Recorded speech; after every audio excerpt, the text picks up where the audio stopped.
I got royalty inside my DNA. I got cannabis, got war and peace inside my DNA. I got poison, pain, and joy inside my DNA. 死んだ天性 I was born like this is wild. Immaculate conception, I just never before like this. Without you, one new weapon. I know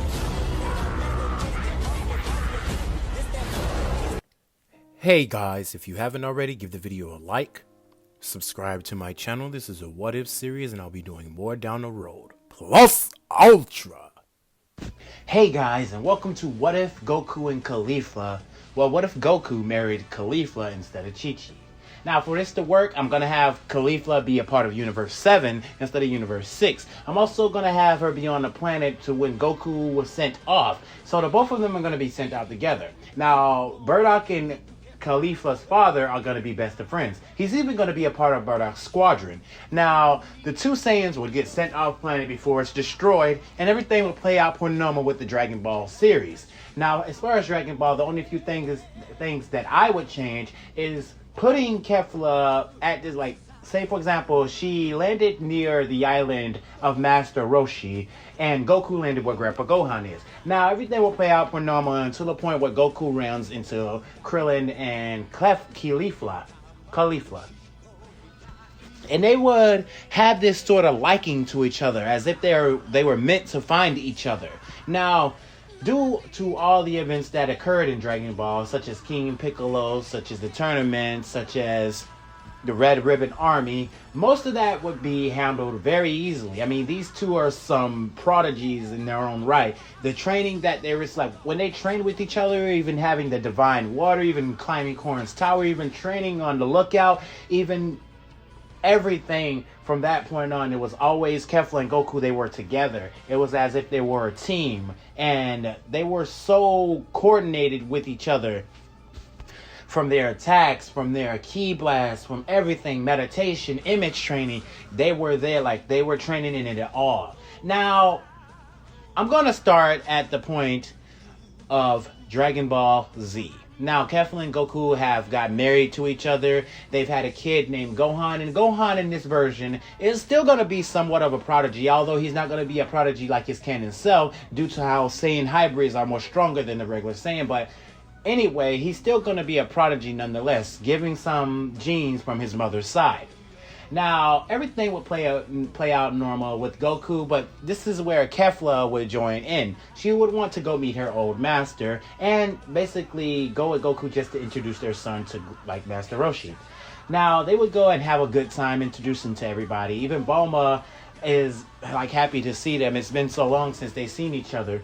So everything will play out normal with Raditz showing up and then showing at Roshi's house. He would still have his confrontation with Piccolo, but then he would show up at Roshi's house. Now, this is where the change would happen. Unlike in canon, Raditz wouldn't really steal Goku's child that easily. I mean, he wouldn't steal Gohan that easily. Goku would tell him that his name is Goku and that he's not going nowhere with Raditz. And Raditz would look at Goku and he would say that this planet should have been annihilated by now. Everyone on this planet should have been dead. And Goku says, why on earth would he do that? Why would he attack people? And this is where Raditz would look at this girl and he's saying, you, a Saiyan too? I thought only Kakarot was supposed to be sent here. This is bizarre and weird at the same time. But nonetheless, two Saiyans on a planet that should have been exterminated is spelled out for failure. You need to tell me why you failed your mission. And the two of them are looking at Raditz with confused looks, as if they said, what mission are you talking about? And this is what Caulifla says, I don't need to do any mission. I'm full aware of my own consciousness and my own instincts. Unlike him, I didn't bump my head, so I'm very familiar with the Saiyan race. So what are you saying? Kakarot bumped his head, that's why he has become this good version of a Saiyan. Bumped his head or whatever he did. This version I like the best. He's not so malicious like you people are. Saiyans are malicious and I typically don't like them. I mean, I grew up around peace. Why would I want to hurt any of these people? They show no threat. They show no signs of malicious intent. But you, on the other hand, you're leaking with it. And Raditz clenches his fist and says, "You right." He starts to crack his knuckles. And this is where he starts to just get to the point. "You two are to come with me. I was coming here to get Kakarot, but it would be more better. Matter of fact, we are best in numbers. 2 Saiyans. For the, 2 Saiyans, I came to Earth and I found another Saiyan. That's exciting. Now, the both of you are going to join up with me, and we're going to take on a tyrant known as Frieza." And this is where Goku and Kefla immediately dismisses Raditz and says, "No, you're going to outwear our dead bodies. We're not going anywhere with you, especially not someone as malicious as you." And this is where Raditz would try to kidnap Gohan, but understand he would get a kick to the face by Gohan and then a punch to the jaw by Kefla. And this is where he would look at Caulifla. Correct? Don't quote me on that, but anyway, he would look at Caulifla and she would have an angry scowl on her face and say, "Do not touch my child." And she would start to power up and blitz Raditz and deliver so many combos at Raditz. Now, I'm not going to tell you the fact that Khalifa and Goku, they're already above Raditz's level. I mean, having someone to train with, also training with the humans, and also training on the lookout, and training in the room of spirit and time, although he couldn't do it by himself, Khalifa motivated him to basically go in there and have some guts and tenacity just to stick to the training. And so they did. So Goku and Khalifa's power level would be at 10,000 right now. Well, Khalifa would be at 11,000 and Goku would be at 10,000. But nonetheless, they're way stronger than Raditz right now. And Khalifa is basically delivering blows to Raditz. Every attack he tried to do, every counterattack, she was right there. It was as if he was in a one-sided battle, which he was. Now, Khalifa would hit Raditz to the ground and he's all battered and bruised, and she would give him a chance to leave the planet. She would tell him to tell whoever people that you serve that if they come to this planet, they are good as dead. And she lifts Raditz up by his hair. "Don't you ever think about touching my son again." And she punches him so hard in the stomach and kicks him all the way in the sky, kicking him far away. Now Raditz would land in a rocky field, and he would crawl his ship and get in it. Now he wasn't expecting his brother or Khalifa to be that strong. Now he just pretty much got embarrassed. So now he's got to go off the planet and go back to Vegeta. But Vegeta tells him to stay there. Him and Nappa are coming. They heard it all, and they want to see this Saiyan girl. Now it piqued their interest. And from the looks of what Raditz was saying to Vegeta, he was describing that their power levels was at 10,000. And Vegeta and Nappa were very intrigued in this. Maybe they should give these Saiyans a look. Maybe they should give this planet a visit. Now they would get in their space pods to say they should be there in about a year. But Raditz did not want to stay on this planet. He feared that if he did, he would end up dead. Which is what happens. Because Khalifa warned him to leave. She warned him to get off this planet, but he was hiding out, basically plotting something. Khalifa doesn't want any loose ends, so she hunts Raditz down, annihilating him on the spot. Goku comments why she did that, and she says she eliminated a threat. If he had enough time to plot and plan, he would have came back to hurt us. And I don't want anything to hurt my son or you, Goku. Goku would agree to this, and he would say that maybe they need to train. But before she killed Raditz, Raditz relayed a message to her, which she relayed to Goku. She told Goku that 2 more Saiyans are coming to this planet, which probably are stronger than this guy right here, which they need to train, and they need to train extra hard if they want to hold a candle to these Saiyans. This is when Kami would make a deal with King Yama so they can go to King Kai's planet. Now, once they get there, 10 times gravity hit them not 10 times gravity. They had to basically spend their time walking Snake Way. Now, Khalifa would complain most of the way, saying that this is long and obnoxious. And most of the time, they both ended up falling off, only a few times, but they ended up catching themselves. Now, once they made it to King Kai's planet, the gravity would hit them hard as a rock. 10 times gravity is nothing that they're used to on Earth. This is a whole nother ballpark. They're barely able to stand up. Now, I know I'm going off a high ball right here, but they've been training on Earth, and you would say that a 10,000 power level that these two are at. Well, let's just go with, like, Canon and Morslao. They were barely able to stand up, but nonetheless, they were standing up in the gravity. I mean, not standing, it hit them hard. Like, say, for example, you know how you get caught off guard? No, I'm having a hard time explaining this stuff, but you know how you get caught off guard with something? That's how it hit them. They weren't expecting that. They weren't expecting the gravity to shift like that, because everything was normal when they was walking on Snake Way. All of a sudden, when they got on this little small planet, everything just got instantly heavier. Now, they would start training in this, and like I said, it would hit them off guard, but they would get used to it pretty fast and pretty quickly. Now, King Kai would start teaching them about the Spirit Bomb, Kaioken, and other techniques and stuff like that. But mostly, I only think that King Kai taught them was the Kaioken and the Spirit Bomb technique. Now, they would be training way more in the Kaioken. Khalifa would catch the bee, well, the bee, the monkey, the bee, whatever you want to call it. She would catch them very easily. Like, not very easily. She would, like, struggle only, like, once, but she would instantly start to, like, speed up, and she would catch them. Now, Goku, on the other hand, his training would play out just like it did in canon. But it wouldn't be that much. It wouldn't be that hard. They would start mastering stuff like very good. Not mastering to the point that you're thinking, oh, I got Kaioken and I can go Kaioken times 1,000,000. No. I'm not saying that. I'm just saying they were just progressing very rapidly than Goku's canon counterpart. Now, once Vegeta and Nappa arrive, Goku and Khalifa are like ready to leave the like lookout. Well, basically leave King Kai's planet. So they venture on Snake Way and they start shooting towards, well, the King Yama's office. Now, the Z Fighters would be there. As for Gohan, Gohan is mostly focused on training with Master Roshi. I mean, even though he wants to train more with Piccolo, but Khalifa like strictly said, no, I do not want you training with Demon King Piccolo. He caused your father great torture in the tournament. I even remember one. Do you remember that story I told you when your father got a hole blasted to his chest? Yes, that was him.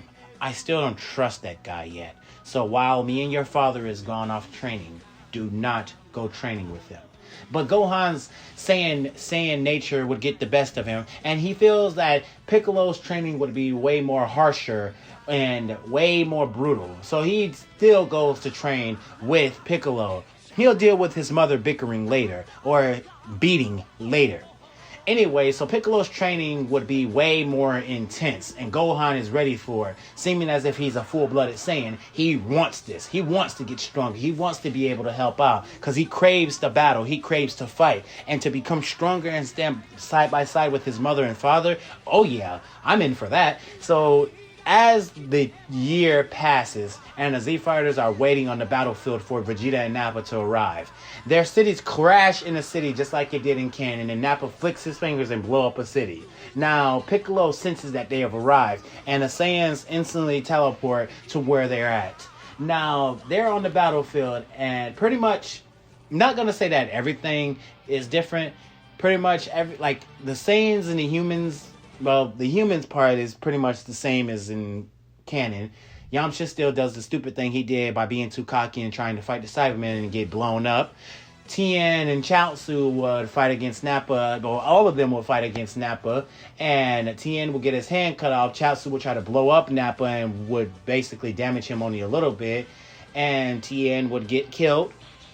Piccolo wouldn't necessarily, he wouldn't have to jump in front of Gohan. Gohan would easily dodge Raditz attack. Nappa's attack, and instantly flank him, kicking him directly in his side, giving Raditz a thunderous blow. Now, not Raditz, Nappa. Now, Nappa is heavily angered by this and punches the kid directly in the stomach, grabbing the child by the leg and slamming him into the ground. Now, Gohan is getting slammed repeatedly over and over again, and Piccolo rushes in and punches Nappa directly in the jaw, sending the big brute through mountains. Now, Piccolo grabs up Gohan, who is bleeding from the head and bleeding from the nose. And Gohan basically wipes the blood from his nose and says, I'm alright. I just need to adjust myself. I'm a little dizzy. That hurt. That really hurt.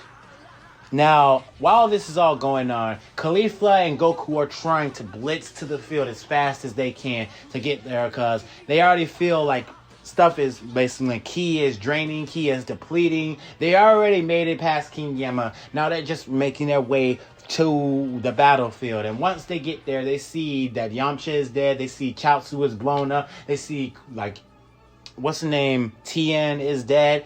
And Piccolo is on the verge of dying too. Now, as Piccolo is getting ready to be killed, Khalifa comes in front of Nappa and punches him directly in the stomach. Sort of like that signature punch where it looks like your hand is going, like, in Dragon Ball Z, when they punch, it looks like their fist is literally going through their body. Sort of like that. She delivers a thunderous blow to Nappa like that. And Nappa coughs up blood and spit. Now she grabs Nappa by the face and knees him directly in his face, breaking his nose. Now, this is where Khalifa would brutally beat down Nappa all over the battlefield, because she sees what he did to her son. She looking at Gohan and all those bruises. Nappa he was basically boasting about it. He didn't hide anything. He said, yeah, he beat up that brat, and he would have killed him if he didn't, and he would have killed him if they didn't get in the way or get here in the time that they did. Caulifla is angered by this, and in a moment, Goku thought he'd seen a yellowish aura around her. She needs to control her anger. Now, as she's getting ready, she's just punching Nappa over and over again. Then she instantly kicks him up in the air, gets into a stance, and does a huge Kamehameha blast and disintegrates Nappa. He's out of existence. Then she looks at Vegeta. Now, this is where Goku would say, hey, wait a minute, sweetheart. Let's do the even score. You got to fight that guy, right? And she would says, Goku, you and your childish games. They're a threat. They need to be exterminated. But yeah, that's no fair. How come you get to fight the both of them? Are you really going to do this right now? Are you really going to play this game? And Goku would nod his head yes. So she would just basically says, go ahead and fight Vegeta if you want to. But Vegeta's just looking at them. It's as if they're mocking him. They're trying to take turns on trying to decide who's going to fight him. And Vegeta's pride might have get the best of him, saying he's going to fight them both. Which Khalifa basically shuts down. And she says, you wouldn't even be able to handle us both. Okay, one of us, I get. It could be a challenge and a fun sparring. Well, fun and stuff. But as for the both of us, yeah, that's not going to happen. Now, as they're battling, as Vegeta and Goku basically get away from the field and they go to this rocky area that they fought in before, the events still go out the same way, only that Goku is stronger than before. They don't go the same way as that. They go say for example, almost to the point where Vegeta starts to power up, and this is where Goku would say, okay, time to get serious. Kaioken times 7. And he would rush at Vegeta, delivering massive blows, stomach blows, everything, right hooks, left hooks, kicking Vegeta to the ground, kicking Vegeta up in the air, and Vegeta's just getting beaten badly. I mean, he thought he had the upper hand over Goku. He really thought he had the upper hand. And he was also bragging about this Saiyan elite stuff like it was some kind of... He was thinking that he was actually going to win this fight. He thought he stood over Goku, but it was nonetheless. Now, but that only just served up to make Vegeta angry. He's angry.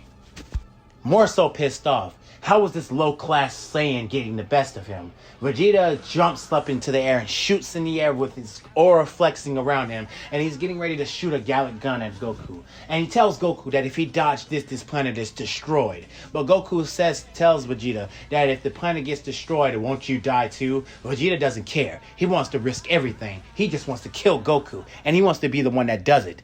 Now Goku instantly gets into his stance and he yells Kaioken times 10. And I don't even need to let you know that Kaioken times 10 is basically euphemism. So that both of them get into a beam struggle, which Vegeta feels like his blast is just being heavily overpowered. Goku's not even trying. He just instantly pushed, and Vegeta just gets sent back just directly into the sky. Now, Vegeta is heavily angered by this, and he starts to look around. And he starts to look for the moon, but Piccolo already blew up the moon. in preparation for the Saiyans' arrival. He already knew that Gohan had a tail and Gohan transformed into an ape. Had he not known that, he would have never blown up the moon. But he said that's a key point in what the Saiyans can do. They can transform. So if I take away the moon, then they can't transform. Good idea. Vegeta's up there looking for the moon, and he cursed the Earthlings. He curses the Namekian, because he instantly thinks that the Namekian had something to do with this. Who else would blow up the moon?